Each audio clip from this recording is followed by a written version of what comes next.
The following is a production of 90 FM's Public Affairs. The views expressed in this program do not necessarily reflect those of the University of Stevens Point, the University of Wisconsin Systems, its Board of Regents, or 90 FM.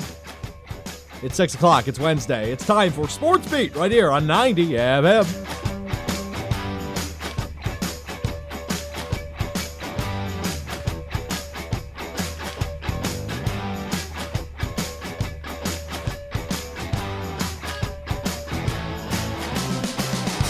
Oh yeah, we back. It's the home of Trivia 5-0. It's UWSP Stevens Point. It's 90 FM. It's Wednesday. It's 6 o'clock. It's Sports Beat right here on the home of Trivia 5-0. My name is Alex Stroh. I'm the sports director right here at 90 FM. We've got a huge show today. Huge show. Lots to talk about. College basketball is on fire. We are entering the Sweet 16 starting tomorrow night. 4 games tomorrow, 4 games Friday. Got the Elite Eight Saturday and Sunday. We got the Final Four next Saturday. We've got WrestleMania next Sunday. It's a beautiful time of the year, and we've got trivia the following week. So it is getting down to the nitty-gritty, the best time of the year. And joining me to celebrate the best time of the year, the one, the only, from Washington, D.C., Malik Jackson. Well, thank you for the applause, Alex. I truly appreciate it. Of course. How was Cali, my friend? Oh, my goodness. It was just amazing. I got to link up with one of my friends that I haven't seen in like a decade, so it was amazing. He's doing big things in California with the whole comedians, the spiel, and knowing and networking out there. He knows a whole bunch of people.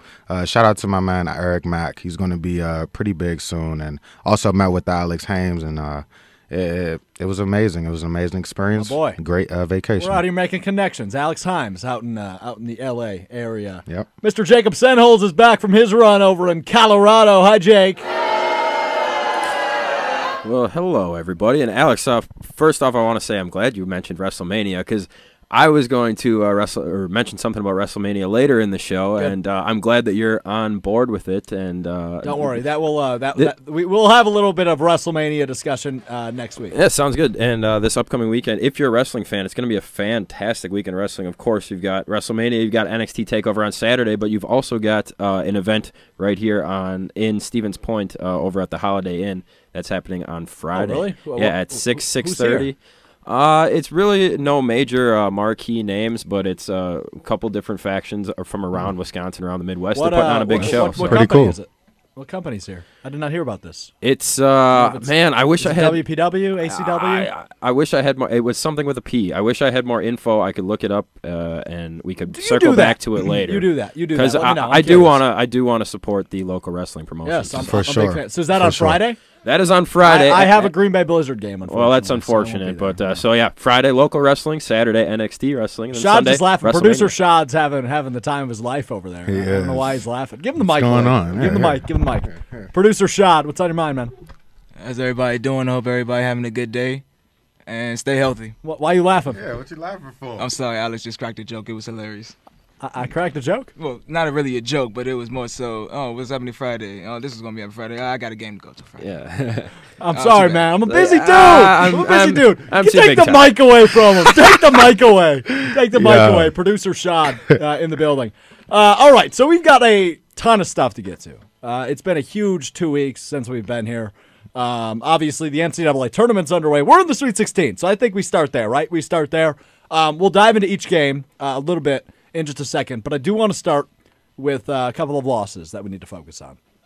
Starting with the Wisconsin Badgers, who lost in the first round. The 5-seed Wisconsin Badgers fell to the 12-seed Oregon Ducks. Oregon still alive. They're in the Sweet 16, the only double-digit seed alive. But truthfully, the most PG way I can say this, Wisconsin got their butts kicked. It was 72-54. They lost to the Ducks.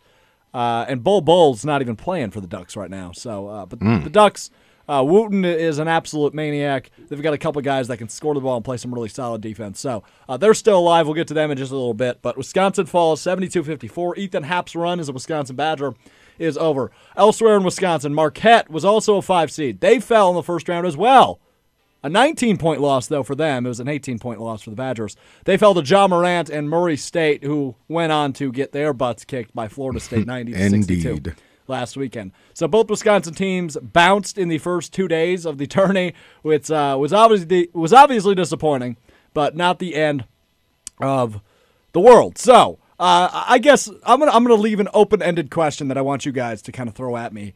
Who's the favorite right now? Is there a team that's really sticking out to you, or is there a couple of teams that are like, yeah, I mean, those are the favorites? What do you think after the first two games? Or first two rounds? First two rounds of games, excuse me. Whoever wants to go first. Well, first of all, you said right at the beginning of this segment, we are in the Sweet 16. Unfortunately, no basketball team from Wisconsin is there joining us. It was a pretty brutal performance by both teams from our state. And I do think, though, Marquette looked worse than Wisconsin. I think Marquette looked really bad. They looked real bad. So I just wanted to put that out there. And as far as answering your question, Alex, I think that my two favorite teams are still the two teams that I see in the national championship, which are Duke and UNC. Duke had a close call. Oh, my. They should have lost. They should have lost. They should have lost. They got help from the referees, but I don't think we're gonna see that. Well, they got help. See, that's something I want to touch on. I got into a big debate on Twitter. And let's just dive in. Malik, I'm going to let you answer the question, and we'll dive into Duke. Okay. Who is the favorite right now? The favorite is it's really a toss-up for me because Duke is vulnerable, and we saw Clearly. this. Yeah, we saw this in the game, and UCF played a tremendous game. It was such a back-and-forth game the entire game. Your heart goes out to those kids, definitely, to lose like that off of a roll off the rim. It was a pretty bad loss. But, I mean, Duke is the most talented team that everybody is going to focus on.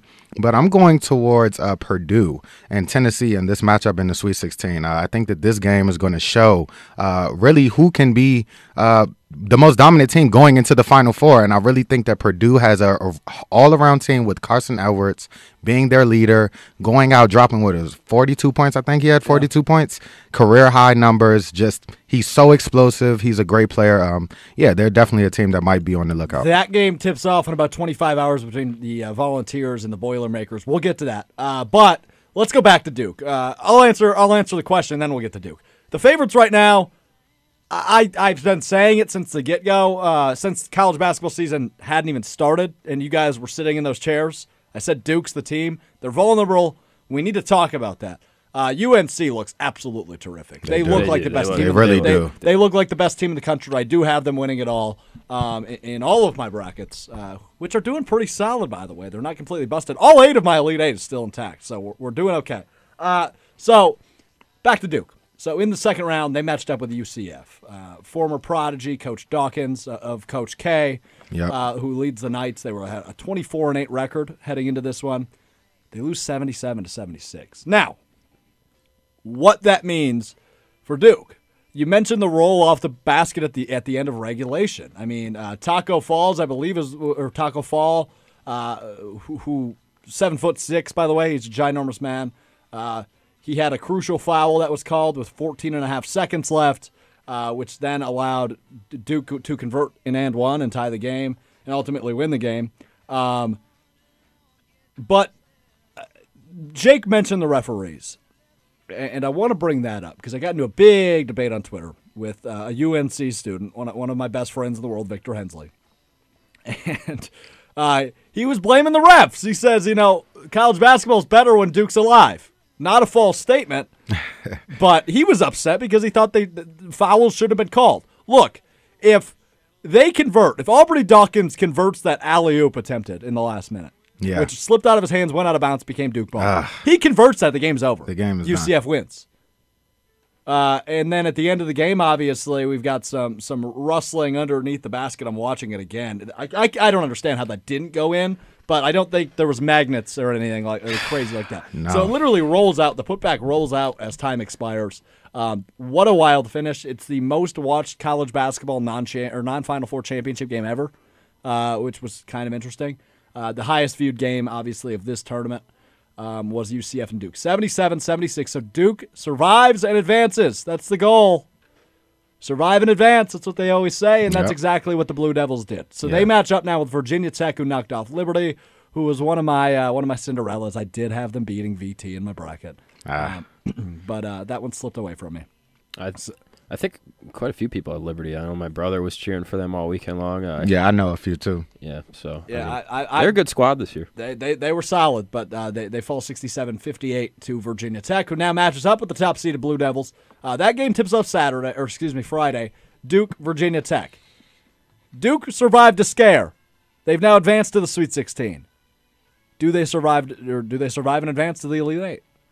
I say yes. Yeah, I definitely say yes. Having a scare like that against a UCF team, I think that motivates you. That motivates you, and to have the win the way that they did, to have Zion Williamson, your top player on your team, to go out, dominate the way that he did. He showed a little bit of grit, and he showed that he can actually go out and take over a game. I mean, for him to go and foul Taco out, which that play, that N1 was – it was phenomenal. I mean, that and one, the way that he made it, he just went up, he went strong. And I mean, the entire game, he was being aggressive, going to the rim, going up, trying to give and one calls. It was a couple of calls that they didn't call fouls on Taco, on Zion, but he played a great game against them. I mean, the whole UCF team played a great game against Cam Reddish, RJ Barrett, and Zion. And to take both of those, Reddish and they took out Barrett, and for Zion to come up and play the way that he did, I think that was big. And I think that they'll go and beat Tech. You know, I think that they'll go out and learn from that mistake. They're probably going to win the game. Yeah, I think so. I think so, too. Yeah. I'm with you. I think Definitely. that just motivates you and makes you even better. And I think they go out and handle them with ease, honestly. I think it's a blowout. Well, that's what I was going to say is I would comfortably say they beat them by at least 9 or 10 points. That's pretty much the line that I would put it at. I think it's going to be, I mean, not a blowout to like 20, 25-point standards, but I think it's going to be a blowout to the 10 or 12-point standard. Yep, and they're going to control the whole game, and I don't think that they're going to be really in any sort of risk of losing in either of these next two rounds. Although, who would they be facing in the Elite Eight, Duke? We're getting there. Okay, let's get to it. Okay, I'm getting ahead of myself. No, you're not. I'm right where we're supposed to be. Smooth transitions, baby. Right. Smooth transitions. LSU, MSU is the other game in that bracket, the 3 seed versus the 2 seed. I had LSU losing to Yale in the first round, so I did not. They're athletic. They're really solid. They look really good. Great game against Maryland in the round of 32, 69-67 was the final. The game with Yale, 79-74. They've been in close games, and they're handling them. Now they've got Michigan State, who hasn't been in a close game. They knocked off Bradley, which was kind of close for a while, but they ended up taking that one away 76-65, and then Michigan State handling Minnesota 70-50 in a Big Ten round of 32 game. So, LSU, Michigan State. I think Michigan State wins this. Yeah, for sure. They have a more talented team. But LSU looks very solid. They look like a team that could pull this off. I'll agree, though. I'm going to go with Michigan State. That would line up a Michigan State-Duke game on Sunday, which on paper should be pretty fantastic. That should be probably the game of the weekend if we get it. Isn't Cassius? Is he a All-American first team, yes, or is he second team? First. He's first. Yes. Okay. Yeah, he's really good. So let's move to the West. These games tip off tomorrow night, 7:09 tip-off, so about 25 hours from right now. Gonzaga and Florida State. Does a 1 seed go down? Gonzaga, Florida State. No, I think the 1 seeds are pretty strong this year, and I think that they're going to. I think I wouldn't be surprised to see all four. It's live radio, folks. All four of them in the Elite Eight. You have a 1-1-1-1 Final Four. No. Oh, in the Elite Eight. I'm sorry. Yeah, I wouldn't be surprised to see all 4s in the Elite Eight, and then somebody's got to lose. Okay. Yeah, that's the thing with the bracket this year. It's really top-heavy. I mean, you've got your favorites. Duke, Virginia, North Carolina, Michigan State, Gonzaga, Michigan, Kentucky, Tennessee. Yeah. That's pretty much it. Yeah, you got 8 teams that are really, really, really solid. And then you've kind of got, LSU, Texas Tech, maybe. Houston, Purdue, Auburn, a 5 seed? Hey, they played really good, man. Yeah, they're really solid. Auburn has been on a heck of a run. They won, I believe, 8 games going into the SEC tournament, won the SEC tournament, and now have been. They're on a tear. They've been pretty convincing this entire tournament as well. Almost looked like they were going to get knocked off in that first round game against New Mexico State. 78-77 was the final in that one, but then they handled Kansas, who I don't know if they were deserving. Kansas. I don't know if they were even deserving of a 4 seed, but that's totally a different topic. 89-75 was the final in that one. So Auburn's alive. We'll get to Auburn. We'll get to North Carolina. We'll get to the right side of the bracket. But back to Gonzaga FSU. You say Gonzaga survives and advances to the Elite Eight. What do you say? I say that Gonzaga definitely wins. I think that this is their year. They always go. They always advance. It's just, can they get through when they make it to the Final Four? Can they win the game? Can they win the national championship? All right. They have a top-heavy team, as always. So we're going to see what the Zags do, man. Let me hit you, folks. Bracket alert!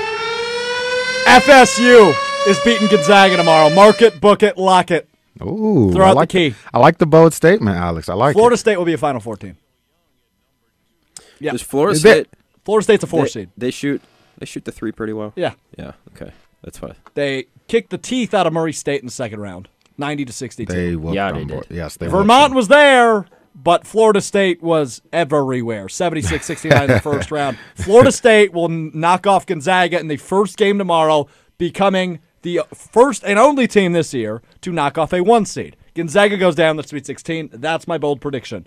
I will take Florida State. You two are both on Gonzaga. Yep. The other game that's also tomorrow, about 9:30 tomorrow, our time.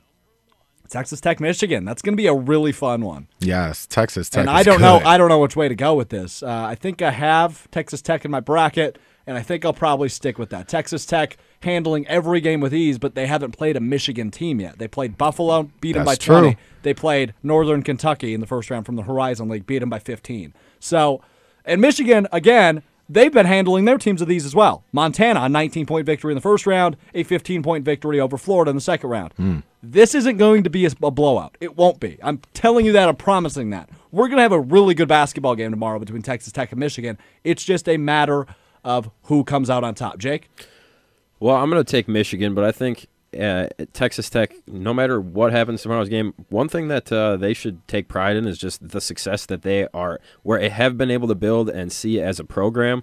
I got to thinking about this after listening to Will Kane a little bit, and Texas Tech really should not be able to build a program and be as good as they are based on just things like their location, their academic standards, the fact that they're in Texas competing, recruiting with all these other giant schools around them. Like, it should be one of the hardest places to build a winning program, and yet they've been able to do what they've done this year and in years past. So, I mean, Texas Tech. Right, and last year they were solid. This is a team we knew was going to turn it on this year as well. Right. So Texas Tech, I mean, good on them either way. However, I do think Michigan is going to pull out a win in a closely contested battle. I just think they're going to be a little bit too much for this Tech team. They might surprise them at first, and Tech's going to have to try and climb back in the second half, just ultimately not going to be able to do it. I kind of see that. Scenario in this game. That's fair. I think Texas Tech wins. Like I said, Malik, you're going Michigan. Yes, I'm going to go Michigan. No brainer for me. They have been dominant throughout the entire season, and in this NCAA tournament, like you said, they have not been short of anything. Jarrett Culver is very good though for Texas Tech. He is really, really good. He leads the team in points. I'm not sure what else he leads them in, but field goal percentage or assist, excuse me. Yeah, his field goal percentage is 48.4. So he shoots good from the field. He takes high percentage shots. Those are things that you definitely want to look at, going into the Sweet 16. But Michigan has such a stacked team. They're so good. Brazdeikis has been huge. He is so good, bro. He's so good, and I don't think that you can overlook that. And don't overlook this Wolverines team. Okay, so in the West region, I want to remind everybody, keeping track at home. So in the East, we were all in agreement. We say it's Duke, Michigan State in the Elite Eight, and we'll get to maybe our Final Four picks a little bit later in the show. In the West region, Jake and Malik are together. I'm on an island by myself. They say it's Michigan and Gonzaga in the Elite Eight. I say it's Florida State and Texas Tech. So we picked both those games differently, so we'll get to that again in a little bit. Let's take our first time out. We'll get back. We'll preview the South and the Midwest, and then we'll get to a couple of headlines going on. This is Sports Beat, 90 FM. Jake Senholz, Malik Jackson, Alex Stroh, 90 FM.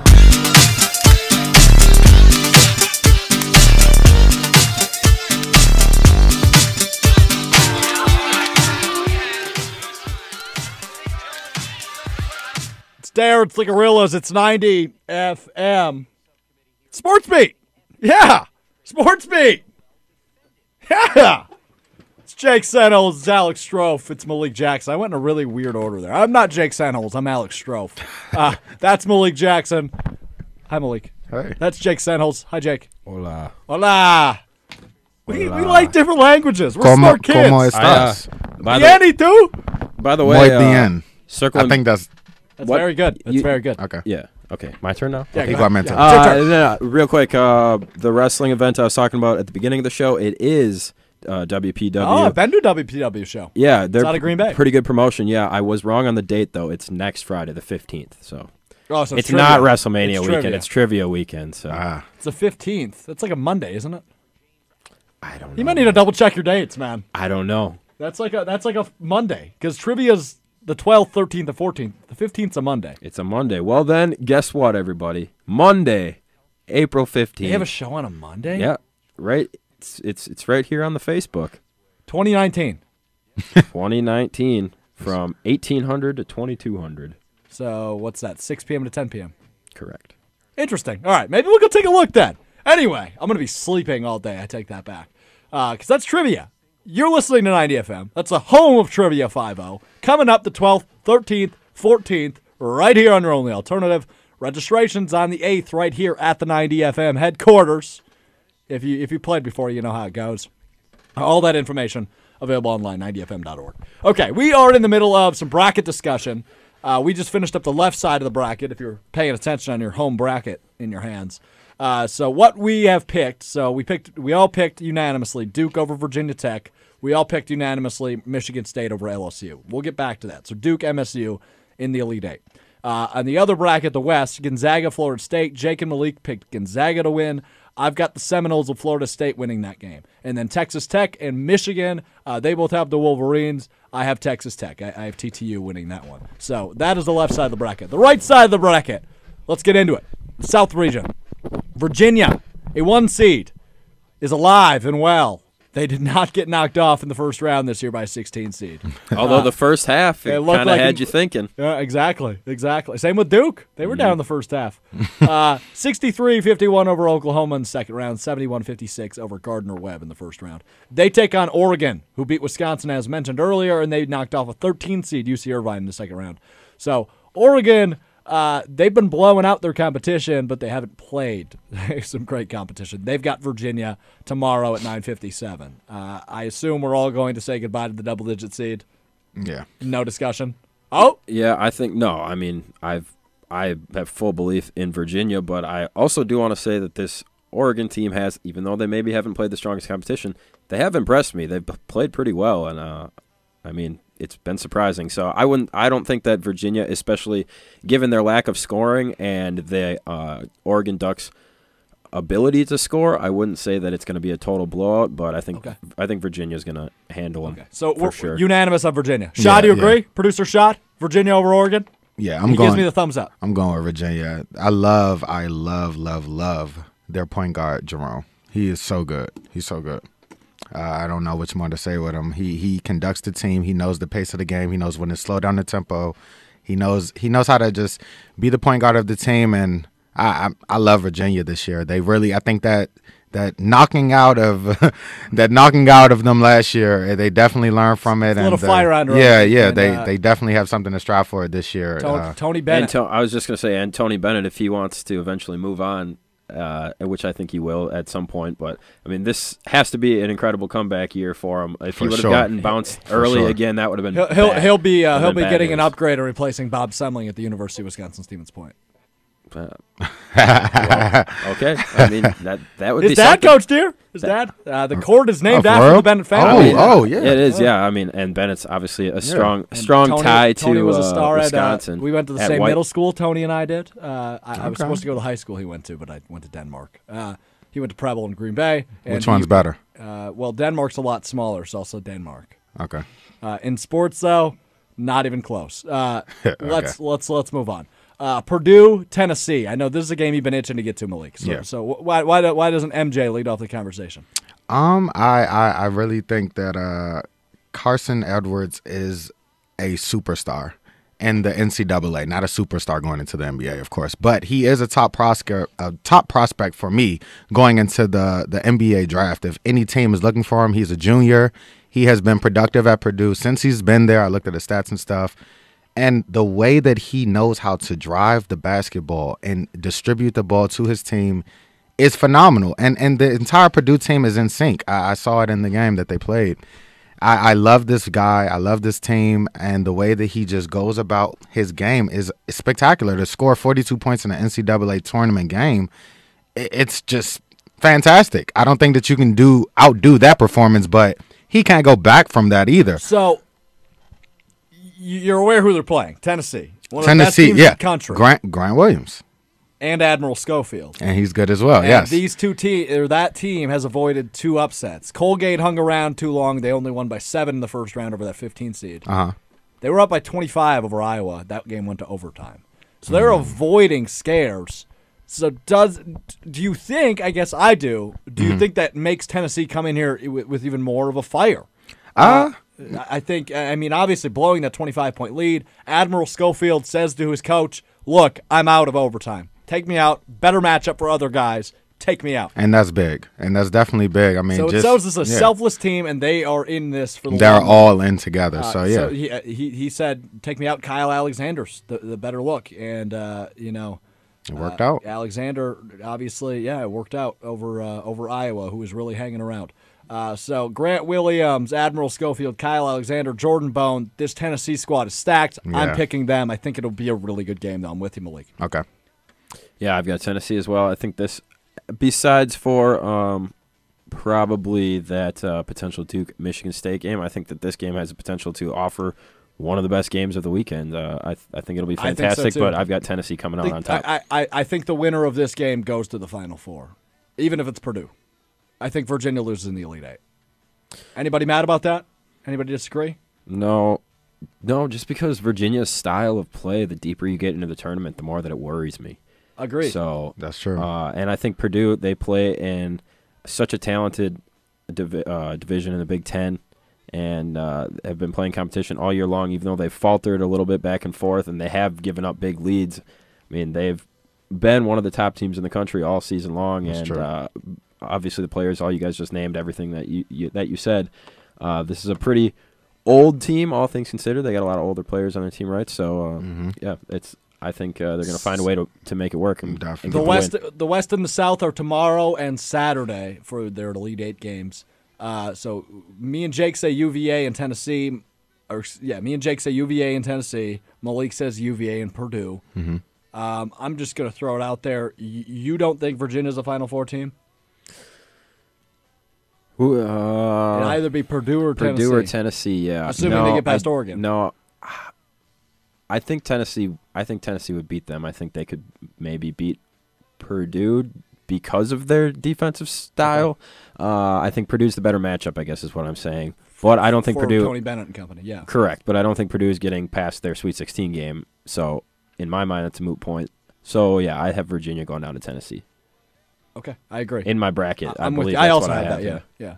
I don't know, man. You see Virginia as a Final Four team? Yeah, they're really good, and I just think, like I said, the bounce out of the way that they lost last year, I really think that that's something that they're holding on to heartedly as a team, and I think that they're going to be way more focused than to have that drive to get to the Final Four at least, Well, so I don't know. They were with DeAndre Hunter last year in that first-round game against UMBC, which they lost. DeAndre Hunter is now their top scorer. Kyle Guy has obviously been terrific all season long for Virginia. Yep. Really good squad. I just don't think they have what it takes to be a Final Four team again this year. And when it comes to Virginia, the first half is so important because this is not a team that can battle back from – even a 12-point lead sometimes is difficult for them. But if you give a 15-point lead or more going into halftime, I mean, this Virginia, and not even this team, Virginia as a program under Tony Bennett, historically have not been able to come back and win games when they're in that position. So pay attention specifically to the first half of Virginia's game. I definitely agree with that wholeheartedly so much, Jake, because when you look at all of their NCAA games this year, they've been coming out in the first half, shooting the three ball so well. I mean, they were hitting, I think they shot like 44%, I believe, in their first game from three. They were just making everything. And I was just like, wow, And they were down in their first game in the first half, and they were able to come back there. But, again, that's against a 16 seed. You should be able to do that. That's true. And the fact that they were down by whatever it was, 18 points or something at one, or might have been even over 20 points at one point. It was a pretty big gap. It was. I mean, that just shouldn't happen. But so they were able to come back there. But, again, that's a 16 seed. So going back to what Alex and I said a couple minutes ago, the deeper you get into this tournament, the more Virginia worries me as a squad. So that's why I was saying, against a better team, you're not going to be able to make a comeback like that. So, what percentage are you giving Oregon to be alive after tomorrow? Not high, I would say. Well, I'd say 25%. It's the tournament, and Oregon's been playing well.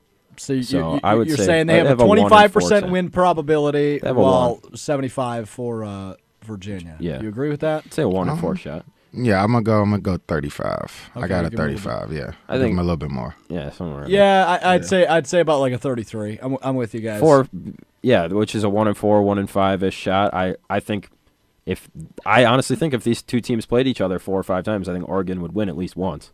So yeah, For sure. I'm excited. I think it'll be a good game. 2 games left. These are on Friday. I gotta get my days straight, man. This could be the game of the weekend, in my opinion.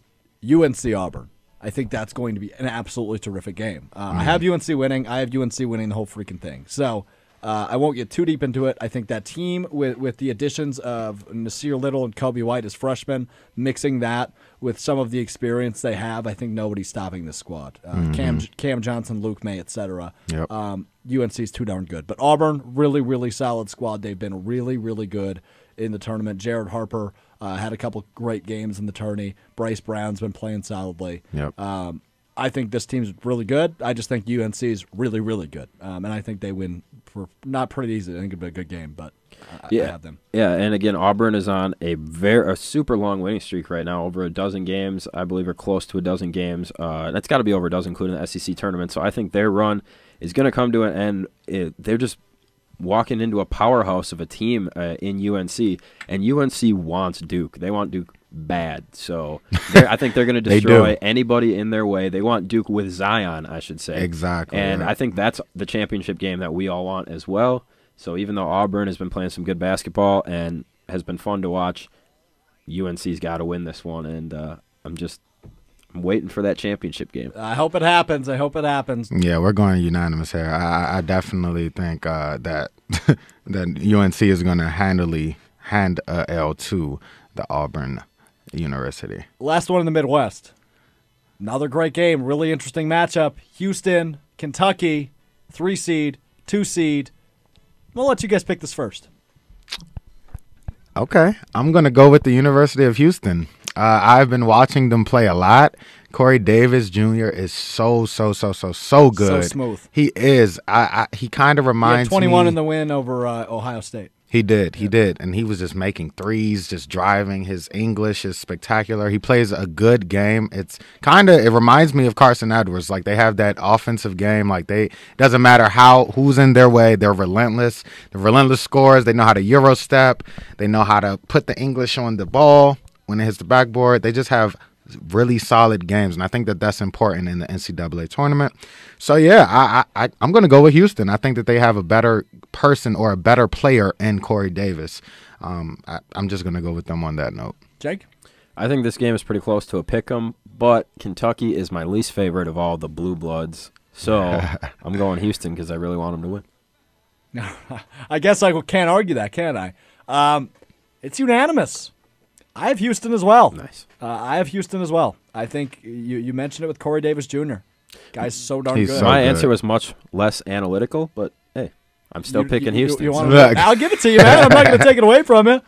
All right, so we have Houston, UNC. We're together on this. Yeah. And we all think UNC is a Final Four team. Oh, for sure. I say Florida State in the West. You guys have Gonzaga, Michigan in that game. Who's going to the Final Four? I've got Michigan in my Final Four. Okay, so you've got Michigan, UNC.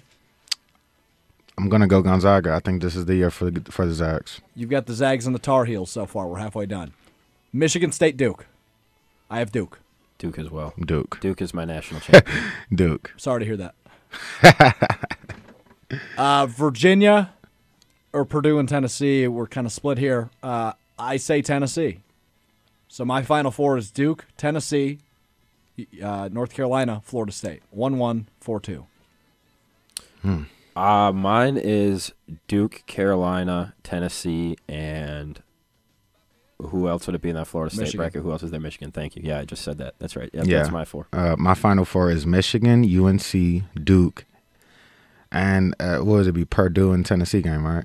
Or if they advanced. Well, yeah, it'd be Purdue or Virginia, in your opinion. Yeah. Oh man, I'm gonna go Virginia. That's what it was. Yeah, it was Virginia. So you're going with the 4-1 seeds. Yeah. Or been a while. Oh no. I said Michigan. Yeah. 3-1 seeds. It's been a while since we've seen all 4-1s. All right. There you go. Final Four That's true. weekend is next weekend, so we'll have all things Final Four next week. Odds are we'll have somebody on the program to give us a little breakdown of however this shakes out. I've got people all over the country, and we're getting somebody on this freaking program to break it down with us. We're going to take our last time out. We'll come back, do Sports Beat headlines, some quick hits, and then we'll get to, at this time, next week. You're listening to Sports Beat. This isn't working. We're going to keep talking for a second while I fix the CD player. Sure. Give me something. Are we going to have any time? We're going to have any time for WWE on the other side, or? Sure, we can fit it in. I'll fit her in. WrestleMania. So let me drown Soundgarden. 90.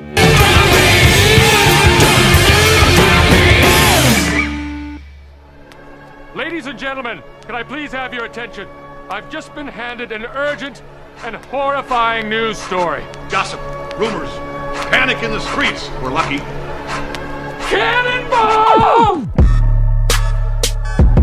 You're listening to 90 FM. Now for your Sports Beat headlines. All right, for this first headline, there's a lot to get through, so we're going to kind of unpackage it slowly here.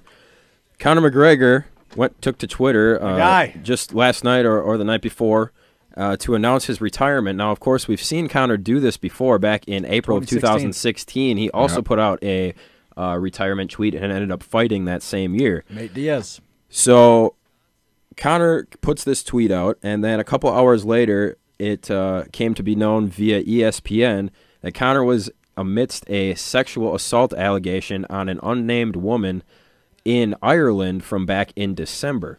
So, given this information, given the retirement tweet, the fact that he's now being accused of this allegation, what do you think is going on with Conor McGregor? Originally, I was going to ask, do you guys think we're going to see him in WrestleMania in 11 days? No. But that was before the story or the headlines about the sexual assault case came out.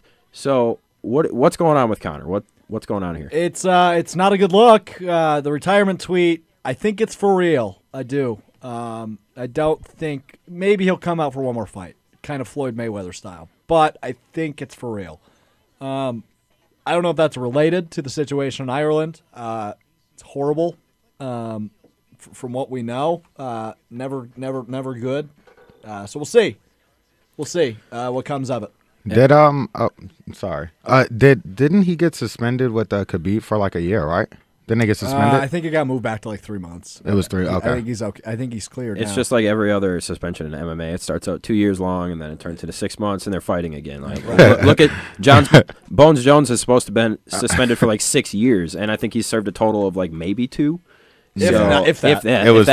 Yeah. Because he fought Cormier.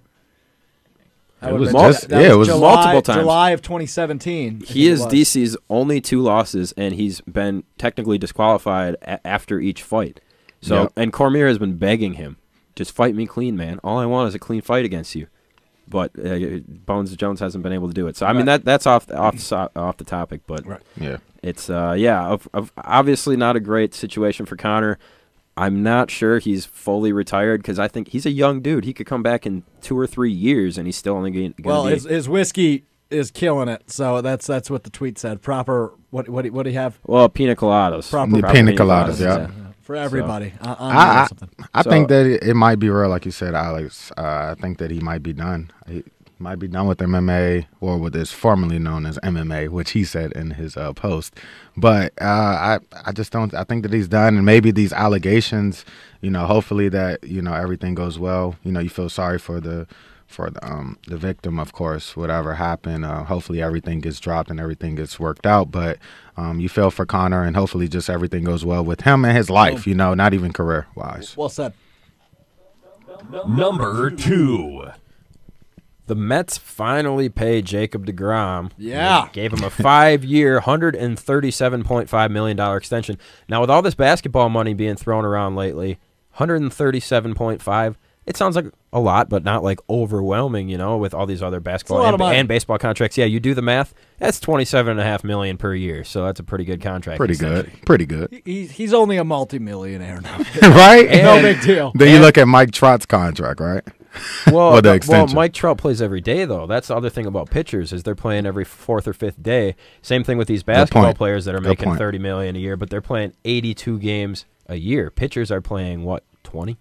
Good 30? point. That's depending true. on how your team does. So, yes, sir. That's true. I don't know. I mean, it's deserved if they're willing to dish it out. It's not that he didn't do anything to earn it. No, it's deserved. It's the reigning NL Cy Young winner, and the Mets are hot garbage. So if they're going to pay somebody, they might as well pay the Rays. So. Yeah, that's true. It's funny because the Mets played the Nationals last year, and I don't think Bryce was in the lineup, and DeGrom and Scherzer were just going back and forth. It was the lowest. I remember that. It was a low-scoring game. It was like I don't know if it went to extra innings or not, but it was like 1-1, I think, or 0-1, I think. I can't remember, but it was a great game. But those are two great two great pitchers. Well, and in number 3. Continue. Yeah, I was going to include it because it's not as significant, but it's just Cubs gave Kyle Hendricks a 4-year, $63 million extension as well. And I was going to kind of just compare those two numbers. Kyle Hendricks, obviously a great pitcher, very reliable for the Cubs. A lot less money. He only got $63 million. Jacob deGrom got $137. How many years, though? 4 years. So extension. A year less and about $100 million less. So. Yeah, so it doesn't quite work out. Well, he's also not the reigning NL Cy Young, and he's on a good team as well. That's true. So moving on, Lonzo Ball. You guys hear about this? This is big. He covered up his Big Baller Brand tattoo, which I believe is on the backside of his left forearm, and it used to be the classic Triple B. Two of the outside ones were black, and the middle one was red, or it might have been vice versa. I think it's the other way around. Yeah, I think. Yeah. Anyway, he covered it up with 2 dice, turned it into a pair of dice. So does this mean the end for Big Baller Brand? We know that a family friend who is supposed to be the manager of the Big Baller Brand just recently came out that he stole $1.5 million from the family. Or that's a lot of money. $1.5 million, especially for a startup company, and the rest. The rest of the family doesn't have a ton of money. This is Lonzo's money, and Lonzo is, even though LeVar Ball pretty much came to be the face of Big Baller Brand, and he's especially the mouth, Lonzo Ball is the CEO of Big Baller Brand, and I believe he's going to fold it, and he's going to sign with Nike. Yeah, and maybe he missed out on 2 years of Nike money, whatever, but he's still going to sign quite a big contract. Oh, yeah, by the way, I forgot to mention, going back to the last headline, we'll get back to Big Baller Brand in a second. Okay. Scherzer DeGrom tomorrow, opening day. Oh, yeah, I forgot about that. Wow. In your hometown, who you got? Yeah, of course I'm going with the Nats. Come on now. Opening day in D.C. I'll take the Mets. They start 1-0. Okay. Jake, Mets or Nats? I will also take the Nationals. The Mets are still, in my mind. Let's go Juan Soto. Brewers. Who I always slaughter his name, Huli Shashin. Shashin. I always slaughter it. I can't say it for whatever reason over against Miles McCollus. Cardinals, Brewers in Milwaukee, opening day, 1:10 p.m. tomorrow. Brewers are definitely starting off 1-0 in the division. They're going to knock off the Cardinals with ease. I'm going with the Brewers, too. Is it still called Miller Park, right? For one more year. Yeah. 2 more years? This one and one more. Okay. How many wins are the Brewers getting this year? We got to fit this in the last 10 minutes here. I'm going to go with... you want to go first? Sure. I'll say 87. Yeah, see, I've been in the low 90s all year. We had 93 last year, right, including the extra game. I don't think they had 93 wins, did they? I think they did. I'll look. Continue. I think they had 92 or 93, and I had them at about 2 or 3 games less than last year, so I'm going to place them at the 90-91 mark. Okay. The Brewers, coming off of a season with... They had 96, you're right. 96. But that might count. No, it says regular season. Yeah, that does include the extra game, though. So they had 95 wins, not including the extra game. All right, I take that back then. I'll give them 98. 98? 98. See, I was going 2 or 3 less, so I'm still sitting at the 92. Well, the Red Sox at 108. I know the Brewers don't have the pitching of the Red Sox, but they're going to be a really good team. They're gonna be better than last year. 98 wins for the Brewer crew. Christian Yelich also single-handedly won like 10 games. Yeah, 10 or 12 games last year. True. So if you even cut that number in half. Feels like we just finished baseball season, doesn't it? It does. We were just talking about the World Series. Yeah. Yeah. Now football's over and basketball's coming to an end. Hockey's coming to an end, but thank God baseball's coming around. I say they get 88 wins and stay hot in the NL 88? 88 wins. Isn't that what I said? I said 87 to 9. You didn't on me. I said 88. That's when I thought they had 93 wins, and then you confirmed they had 96. All right, 98 it is. What's that? 88 less wins. Eight less wins. 8 less wins from last year. All right. Is that decent? We got to get back. What else you got for me in headlines?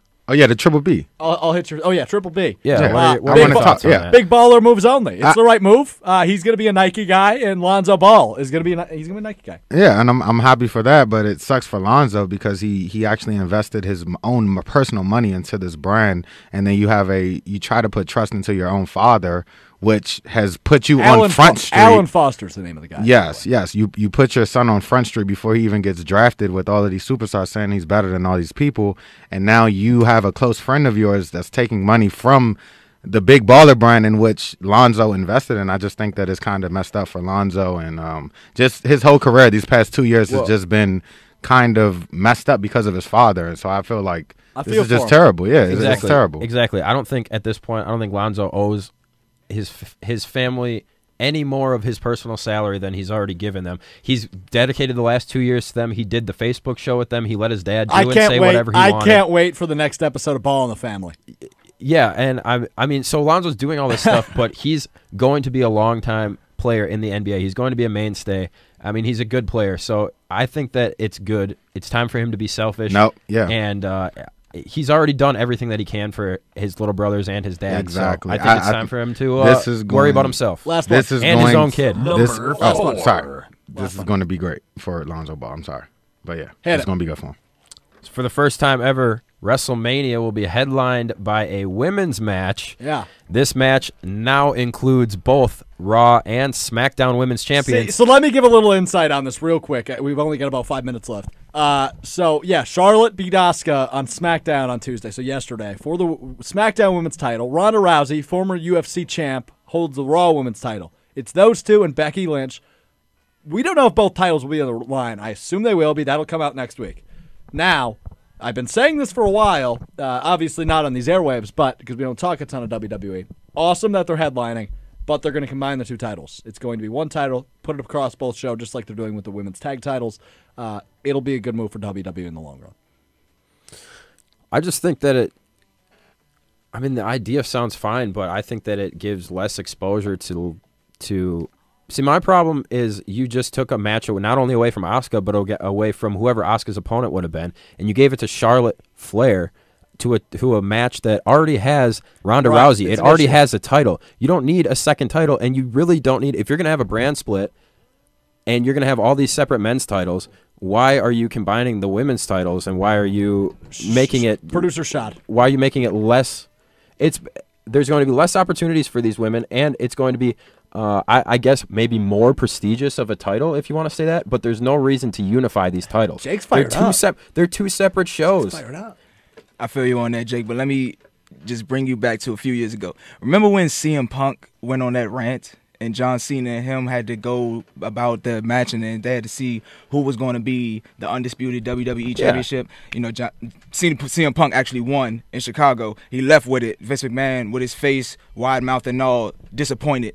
Next show on Raw, they have a championship match. John Cena wins. Guess who comes back? CM Punk. CM Punk, yeah. So now they no longer have one champion. They have two. And for them to actually do what they did, because CM Punk was actually going to retire, actually not renew his contract. He came back to make a statement. They had another match. Somebody had to become the undisputed WWE championship. Yeah, but that was the thing. They were They both claimed to be the same champion. These are two different championships. Well, for the women's championship, it might be different. You got one championship on one show, another champion on another show. Why not boost their head up? Let them collide. See who's going to be the best. Take the number one title. Make it undisputed, a women's championship. And all I'm saying, producer Sean, all I'm saying is less titles, less opportunities. You already have such a top heavy. You've got Ronda, Charlotte, and Becky. Those three. I mean, who else is ever going to get a chance at a title if there's not a secondary women's title? Asuka, Naomi, Carmella, Paige. like all these wrestlers who have had the opportunity to hold the title, make their name, and then get a chance to be a top woman. that wouldn't happen if they only have one title because the talent is so heavy on the top when it comes to the women's division. I got to cut you off. We got to end headlines. Thanks, Jake. Good discussion. Producer Shot, I see we you, should brother. talk WWE more. We got WrestleMania next week. And that's the way the news goes. That's the news. All right, let's get to it. We do this each and every week. I don't have our rights and wrongs from 2 weeks ago, unfortunately. We don't even have time for them. But let's get to it. At this time next week.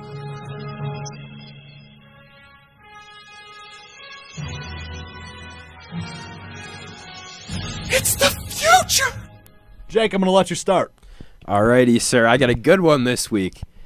Last week I went with the safe and correct. May I mind Oh, you, yeah, we 2 haven't weeks even ago. mentioned it. Yeah. National champions. Stevens Point Pointers, men's hockey, national champions, first ever undefeated national champions. Won it in overtime. Great game. Oh. I watched it. Amazing Great game. game. Wish I could have been here, but so congratulations to everybody on the team.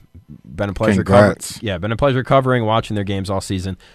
As far as this time next week, I'm going to say by this time next week, 2 Brewers. I'm not going to say which ones. 2 of any Brewers are going to be in the top 10 for home runs. Top 6. Okay. We'll say top 6 for home runs in the I Central like that. Division. In the Central Division. 1 week into the season, Okay. 2 Brewers are going to be I in the can be top behind that. 6 in I the like Central that. Division I in like home that. runs. All right, Malik, you got one? Yeah, I got one. It's kind of short. I didn't really think of it, but I'm going to go with the Houston Rockets. I say that they're going to come into next week on a 3-game winning streak, and James Harden is going to have 30 points in each of the games. They've been stellar, except for the loss that they had yesterday to the Milwaukee Bucks, where Bucks in 6. Eric Bledsoe played phenomenally, and they played great defense. We but didn't even get to the MVP debate. Oh yeah, we did. Well, I'll end it right now. At this time next week, it'll be solidified. It'll be done. Yes. It'll be done. This one's for Jake Zahn. Johnny Zanapanupu, also known as Giannis Antetokounmpo, will be the front runner and will end the season as the top guy in the NBA. He's going to win the MVP. I've changed my mind. You changed it? I think James still really has a really, really good chance because I know the voters will go that direction. Oh, and the national media are just pushing for Harden so hard. I think Johnny There's no support Zanapanupu. It's just so bad because this happened the same. It's kind of reversed for James Harden because he's got screwed over for the MVP too with Russell Westbrook and Stephen Curry on years where he had the stats. His team was really good in the Western Conference when everybody was injured on the team, and he didn't win the MVP. So it's like you have to with the voters, you have to judge off of those same instances. You can't just switch up every single year, you know? So I think it varies. Next week, MVP debate, Final Four, WrestleMania. We've got a huge week on Sports Beat next week. Indeed. Shout out to producer Shad. You're the man. Jake Senholz, Malik Jackson, thank you very much. Always a pleasure. We'll talk to you guys next week. I'm Alex Strofe. This has been Sports Beat on 90 FM. You just heard Sports Beat, a production of 90 FM's Public Affairs on UWSP Stevens Point. Tune in next Wednesday for our next show at 6 o'clock from 90 FM, your only alternative.